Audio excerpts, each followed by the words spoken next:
Hello, students. I am back with the next part of this chapter, federalism, which we were studying. We had taken its first part. Now we are going to learn about the second part of this chapter. Till now, we understood the meaning of federalism. What is the meaning of federalism, and which country is called federal country? So, as I told, in those countries which are having two or more than two levels or tiers of the government, as in India we are having three tiers. First is central government, second is state government, and third is local government. It is called, in villages it is panchayat, in cities it is called municipal corporation. So till now we were talking about the features of federalism, and we had completed four of it. Now we'll go to the fifth one, and that is court have the power to interpret the constitution and the powers of different level of government. In India or in any federal country, if we talk about India only, so our court it means High Court and Supreme Court, they have the power to uh, interpret the constitution. It means they can change or they can finish any law. It means if any law is there which we can say violate the rules or rights of the Indian citizens, so here High Court and Supreme Court can finish that law. Okay, and if any we can say any dispute is there. Dispute, it means any dispute arises between the different level of government. It means state level and central level government having any kind of dispute. They are having any problem or any kind of fight kind of thing. Okay, so they can so that time our Supreme Court plays the role of an umpire, as in cricket. Okay, so then he solves that Supreme Court solves the problem. Now we'll go to the third one. The source of revenue of each level of government are clearly specified. By how state government will get the money, how central government will get the money, and how the local government will get the money. I just want to give you a small example for this. If you are talking about the local government, okay, so it means, as we can see, we all know how central government get the money or revenue or taxes. So they take income tax, and with this they take GST. Okay, so it is the source of taxes or source of money, source of income of central government. But at the same time, if we talk about state government, so they are also having taxes on some things, some things like resources and other things, transport. Okay, these kind of taxes they take, and they take state GST also. Okay, they have the part, or they have we can say participation in state GST. Okay, state goods and service tax. So they get that money also. Okay, so and the local government, by it means house tax. You study in the class 6th it, house tax, then market tax. If somebody is opening any shop in the market, so they have to pay some money to local government. So this kind of money they are having, so they invest this money in different we can say public works. So which having more, so they, it means the central government have the more money, so they, what they do big works, like they make airports, they make railway stations, roads, and we can say they take decisions for our defense.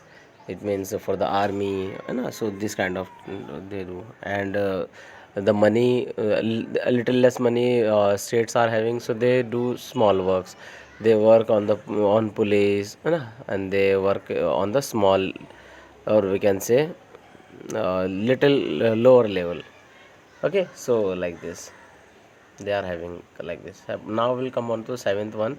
The federal system thus have dual objective. Dual objective means They have two objectives. It means at the same time. First, to safeguard and promote unity of the country.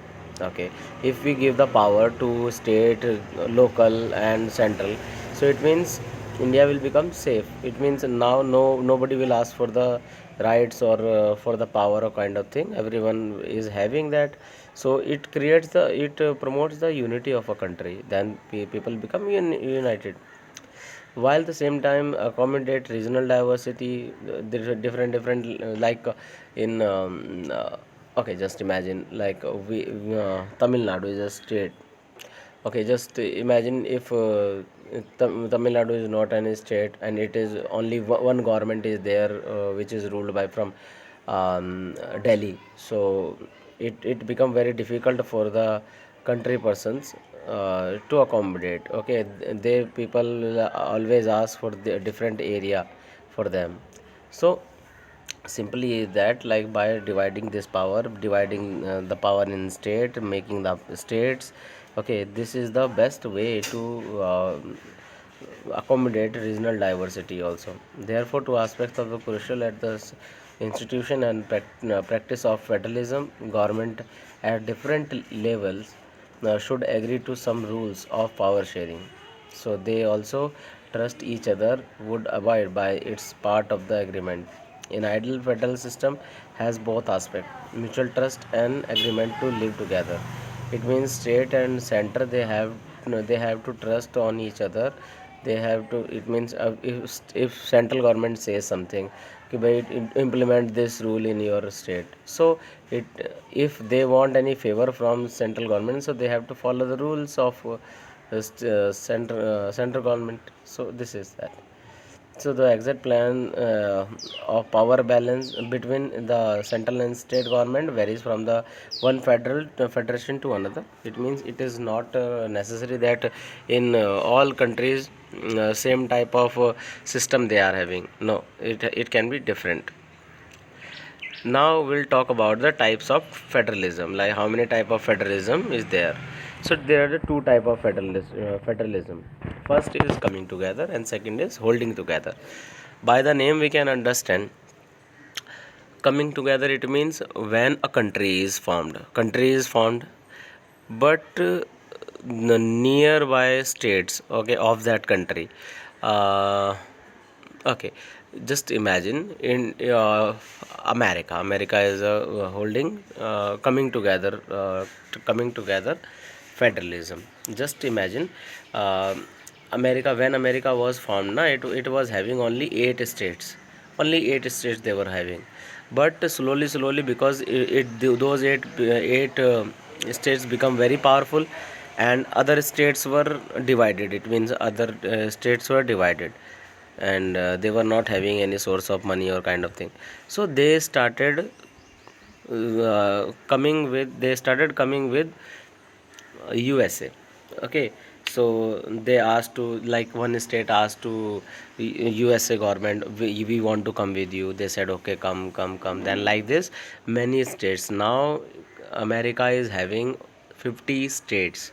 So that is why America is called a coming together federalism. Okay, like here we can see the first route involves independent states coming together on to form a bigger unit. So small state, they go with the big country and make it a federalism. As if you know about it, we know our state Sikkim was not the part of India. Sikkim was not the part of India till 1975. But in 1970 it was independent state.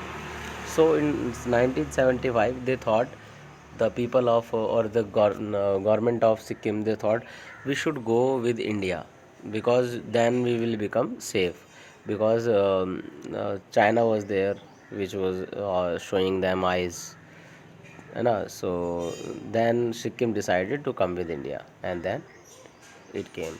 So like this, if we talk about the coming together, so whole if you could talk about countries, USA, Switzerland, Australia, they are all coming together federalism.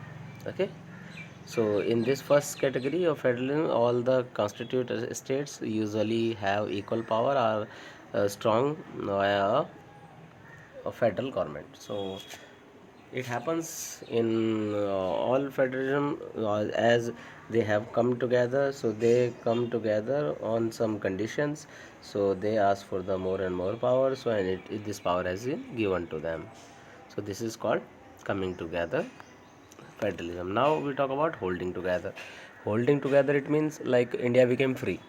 Okay, India became free. India was having many that time India was having only 8 states in the starting, but in one government was made for India. Now state then Indian government started making the states. Then first they made Mumbai, Gujarat, then our Tamil Nadu, then Kerala. They started making the states. So it was whole country and they made the state. In holding together, they have one country and many states were there. They come with country. So this is the difference between that. So holding together, the second route is where a large country decide to divide its power between the constituted states and the national government. India, Spain, Belgium are example of this kind of holding together federation. In the second category, the central government tends to be more powerful. Okay, in this, as we know, in India, central government is more powerful than central state governments. Okay, in the last, very often different constitute units of the federation have unequal powers. Some units are granted special power. So in holding together countries or federations, we can easily see that central government are having is having more power, and the states are not having that much power, and but some states are given special powers, as in India, Jammu and Kashmir was having, but now it is not having. Okay, I hope you understood this. Now, how can we say India is a federal country? What are the aspects? What are the features of India's we can say federation? How can we say India is a federal country? So, as we can see here, they are talking about starting of India. India had emerged an independent nation after a painful and bloody partition. We all know about it. 1947. Soon after independence, several princely states become a part of our country. Many states were there. Na, it means Punjab, United Province. It is called UP now. Then Central India. Then in South, Hyderabad. So like this, Bombay. So it means Bengal. So it was different part. So government decided to give them powers. The constitution declared India as a union of state, although it did not use the word federation. So India is not using word federation. India used the union of states. So the Indian Union is based on principles of federalism. The Constitution originally provided for a two system of government: the union government, or what we call the central government, representing the Union of India, and state government. Okay, so it means our constitution divided powers into two parts: first central government, then state governments. Later, in 1992, in 1992, third tier of federalism was added in the form of panchayat and municipalities. Okay, as in any federation, these different tiers enjoy separate jurisdiction. The constitution clearly provided a threefold distribution of legislative power between the union government, state government, and local government. Okay, thus it means India is divided into three type of governments. Now, what powers were given to them? It called list. So the three lists are there of we can say of topics on which they can make the decision. They can make the laws. The three list of subjects. Which subjects are they? Union list, state list and concurrent list. Now in this, the subjects are, or the topics are given on which they will take the decision, on which topic the state will take the decision, and on which topic union government will take the decision, and what are those topics, okay, on which they both have to come together and take decision. Okay, we can say include subjects of national importance. The subjects of national importance will be seen by union government.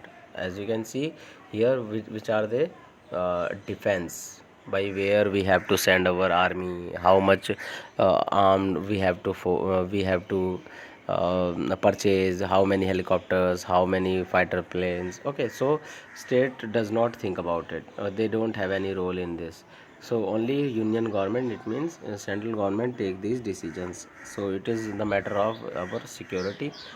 Then foreign affairs, by with any country, like for example with United States of America, how our relation will be.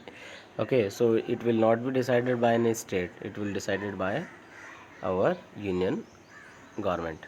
Okay, banking, communication, currency, we all know about currency, huh? So currency, how many currency we have to print, how many currency, how much currency will go in that bank, this bank, everything has been decided by union government. Second point, we can see here, they are included in the list because we need a uniform policy on these matter throughout the country. Why it is given, by this power given to central government? Because these topics need one decision or one type of we can say circulation or circular for all. In the bank, how much bank giving the loan and everything is there. So, and defense, okay, and banking, currency, communication, these all topics are like that, which needs to be one kind of in the whole country. So that's why these topics are given to union list. The union government alone can make laws related to the subjects mentioned in the union list. On these all topics, union government can make the laws, they don't have to ask to state government. Okay, now we will talk about state list. Which are the topics? Contain subjects of state and local importance, such as police, trade, commerce, agriculture, and irrigation. So these all the decisions will be taken by state government. Okay, as we know, the police works under the state government, not under the central government. Okay, central government cannot give any order to any state police.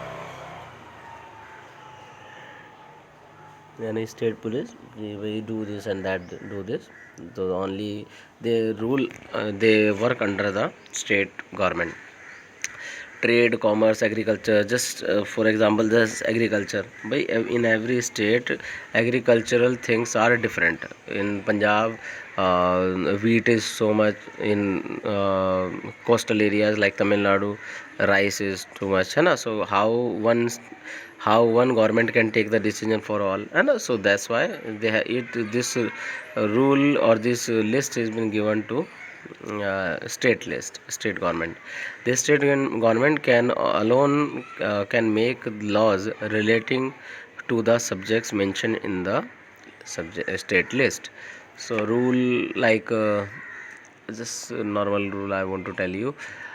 Okay, like in state of Uttarakhand and some other state also, it is compulsory to wear the helmet for both. It means of a person who is riding and second person who is sitting behind the driver or rider.